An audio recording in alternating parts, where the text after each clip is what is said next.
Okay, I'm not really sure how to make an intro for this video, but yeah, I'm back making music. And it's funny because I always number my beats in my projects here, and I can tell that this is going to be the 13th beat that I made since I've gotten back to making lo-fi hip-hop again.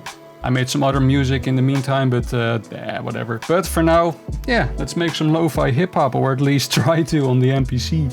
And if you have been checking out my Instagram or my YouTube shorts, I guess, then you would notice that I'm sampling ambient music right now. This is an ambient sample, but it's mostly just piano. Like, I always keep falling back to my roots, and that is just piano samples, because I do know how to sample them and chop them up, so... But just listen to the sample. It's beautiful. It's gorgeous. And there's still some ambient in it, like I found it in an ambient playlist on Spotify, like with the... Like there's some background music, you won't get that in a normal jazz piano playlist, right? And the piano is a bit softer and just vague, that stuff. The little background noises. So let's get to work, chop it up. I'm a very simple guy. I just like chop one pad and then do copy. I hold the copy button right here and I just, you know, like this pad, boom, it's copied.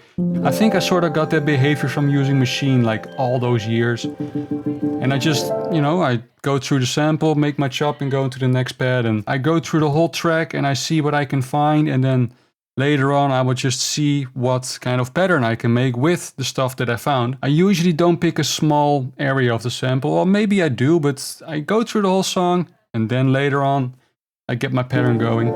So that's what I'm about to do. Let's see. Gotta listen, you know, I gotta shut up and listen to the sample. I mean, these are easy chops, right? If you look at this waveform right here, like how can you mess up these chops? It's just like right there. Now, I'm not gonna give away my samples. I'm just one of those guys. I'm the biggest gatekeeper ever. But yeah, you gotta search for your own, man. Find your own samples. Do the search. But no, these samples are very easy to find. I sample from Spotify and I just look through playlists. And I'm not gonna give the exact playlist, but you will find them. If I can find them within 10 seconds of looking for it, you guys can too. And I guess this sample is unique because you can just pick your own tempo, right? Because it's a simple sample. I think I do have to add some MIDI notes to this one, because all I have is just basic chord chops. There's nothing, you know, there's not much piano going on except for this one. Like that second hit is tempo sensitive, if you know what I mean. Like this chord, you can just place it in a 80 BPM, but also in a 90 BPM, right? There's no tempo given to this chord. It's just a chord.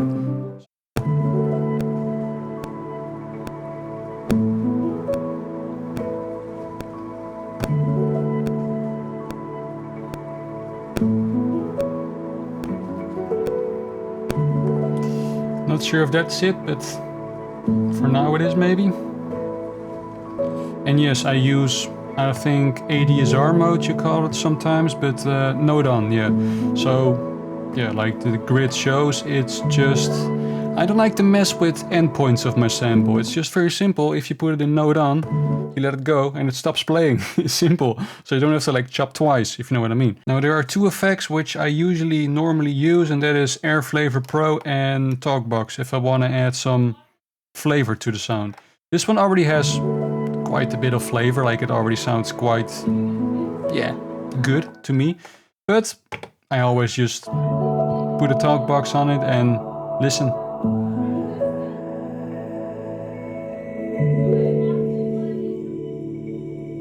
But no, for this one, no talk box, no talk box. I'm gonna go to my other plugin, which is Flavor Pro. And this one, you can just do whatever you want with it.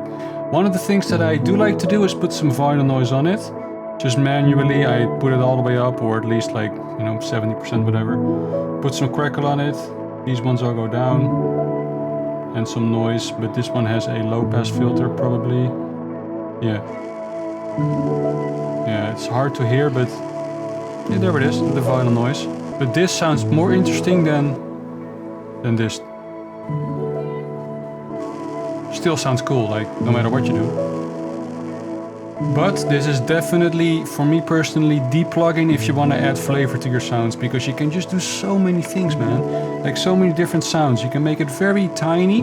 For example, the retro keys, I know this one, the reels.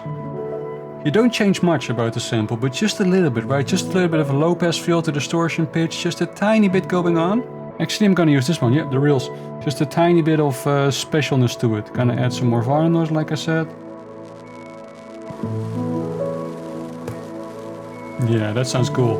Right, let's add some drums. I'm excited for this. And yes, I have a preset going on, so the mother Docker is already set up that on this track, on this pad, this one will trigger the sidechain. So if you don't see me doing that, it is being sidechained because I always, and then I mean always, sidechain the kick and sometimes even the snare, but I don't think I do it automatically. Yeah, even the snare, look, see, mother Docker. I always have a sidechain to the kick and the snare. Also some reverb on the snare, but we will get to that later. For now, let's find some drums. And this is just the kick that I always choose lately. It's from the Evil Needle drum kit. If you're looking for dope drums, especially the kicks, man, he has some cool ass kicks. And if you tune it down a little bit, that's what I usually do. You get a bit more deeper. And that's it. No effects on the drums, nothing needed, just... I kind of like this snare. It's not really a snare, it's more like a rim shot. That's actually the name of it, rimish. Okay, let's record some drums. Traction control, timing, traction control. I mean, timing correct, it goes off, no more quantize. Yeah, from this point on, I don't quantize anything. Like the sample I do quantize, but drums, nothing. Like I do mess around with the timing of it, just manually, but no more traction control from here on. Just straight up recording. Let's see.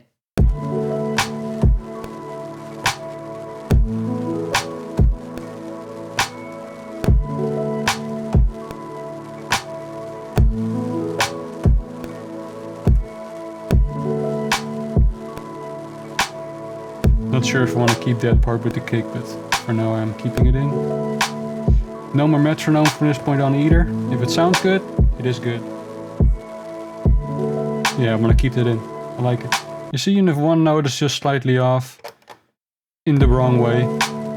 Like this note, for example, right here, and you probably cannot see it on this camera, but this note, it's not on the grid. Like it's far too forward, but it sounds good. It sounds a bit like swingy. But this one was sort of on the grid, but it didn't sound nice, so I added a bit, I shifted it a bit forwards on the timeline. So now it's better. And that's really a, yeah, I don't know, mindset that I have with beats like this. I don't use many elements, right? It's just a sample, drums, bass, and maybe some MIDI notes here and there. And because you're keeping it so minimalistic, the sounds that you do add really have to be good, like precise and stuff. It's like Italian cooking. You don't use many ingredients, but you gotta know how to work with the ingredients, right? Yeah, I don't know. But hey, that's just my philosophy when I'm making beats, but you do you. I'm just trying to explain me and my way of thinking. But anyways, let's find some hi-hats. I like to go in drum kits that I just don't use, except for the kick. The kick I like to just stay on point, but for the snares and hi-hats, I just like to mess around with the stuff that I do have. Although, yeah, hi-hats, you know, it's just a hi-hat. It doesn't really change your song. Like a kick can really change your song. A snare can also just really change the vibe of your whole track. But a hi-hat, it's just a hi-hat, but still. I like to experiment a little bit. And for the hi-hat, I always go into 16 levels. Still no quantize. No traction control.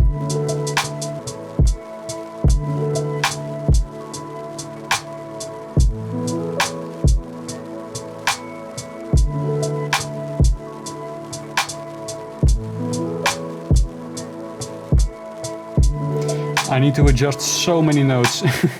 I don't know what's happened, but like, yeah, the drum kit on its own sounds good, but to match the same swing in the hi-hats, difficult. Sometimes it's difficult, but yeah, you just zoom in and listen to it very closely and see which note needs to be adjusted. I think this one, without even hearing it, needs to be adjusted.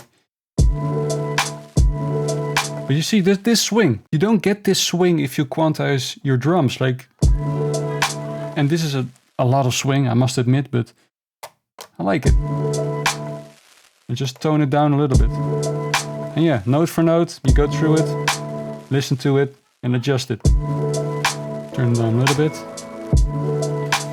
Right, maybe add some more percussion. Sometimes I do add more percussion, sometimes I just leave it at one hi-hat. Usually one hi-hat is enough. I just like to keep it simple, right? Don't add too much fluff to it, but for now, yeah, let's add some more percussion. Maybe also pan the hi-hats a bit, yeah, to the right. My pan is mixed up. In the MPC it's going to the left, but then on my speaker it's going to the right. I think I did something wrong with the cable. Percussions are fine. Let's move on to the bass. Now, how many of you have like made a beat and then, well, while making the beat, you're like, yeah, this is fire.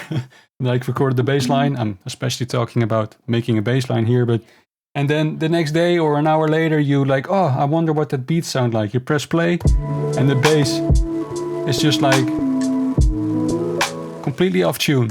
But that only happened to me if I didn't went into the next octave or even 2 octaves or 3 octaves. Like, just check your bass like this. You will know straight away if it's not in tune. Just listen. You know that this tone, no matter what you do, this is a good bass note. You now know that because you checked it in a higher pitch. And it's very difficult to hear if you only listen it like this. And yes, I get stuck here sometimes, just playing along with these like cute high-pitched sounds. And I don't usually like to make a busy bass line. It's gotta be simple, quiet, chill. So yeah, usually only 2 or 3 notes, but here goes nothing.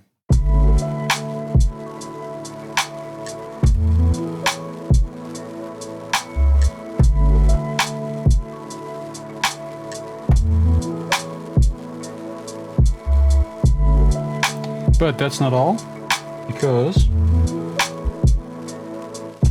I add these little, I don't know how you call them, just very short bass notes, and then you can sort of make it like a second, very ruffled up kick. You see something like that, just a very short note gives it a bit more bounce to it. I guess it's time to add some plugins because it sounds a bit... It needs a bit more, I guess. Actually, before we add a plugin, I want to add the master chain effect already, which I pretty much put on every single beat that I do. And that is a tube drive. You have to like, you know, mess with it a little bit, but it just blends it all together a little bit more. Like if your snare is too loud in the mix or your kick is too loud in the mix, you will hear it and you will adjust it with this a little bit. Of course, you can then adjust the individual kick or snare if they're really too loud, but this just brings it, this just glues it together a little bit.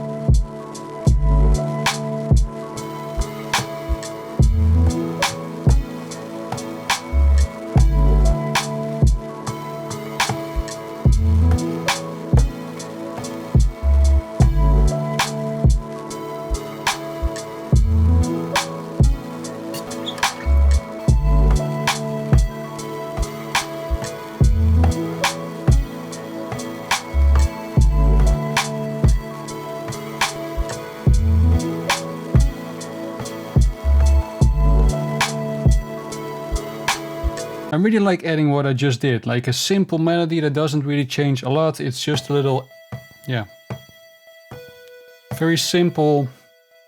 Yeah, I don't even know how to explain it, but this. Something to keep the momentum going. That's what I was looking for, the word, momentum. It just keeps it flowing, keeps it going, but it doesn't add much melodic stuff to it. But if you take it away, you start to miss it, and that's the whole point. So you can add it back later. But okay, I guess that's it. I don't want to add much more to this beat because, yeah, I don't know. I like I said, I like to keep it simple with just these, yeah, 2 little MIDI tracks. Like this is all the MIDI that I added, and yes, it's the same sound. This is 1 octave higher than the other one. And one is panned to the right, one is panned to the left to give it some more, yeah, soundscape, whatever. And at the moment I have no idea if this sounds good to me.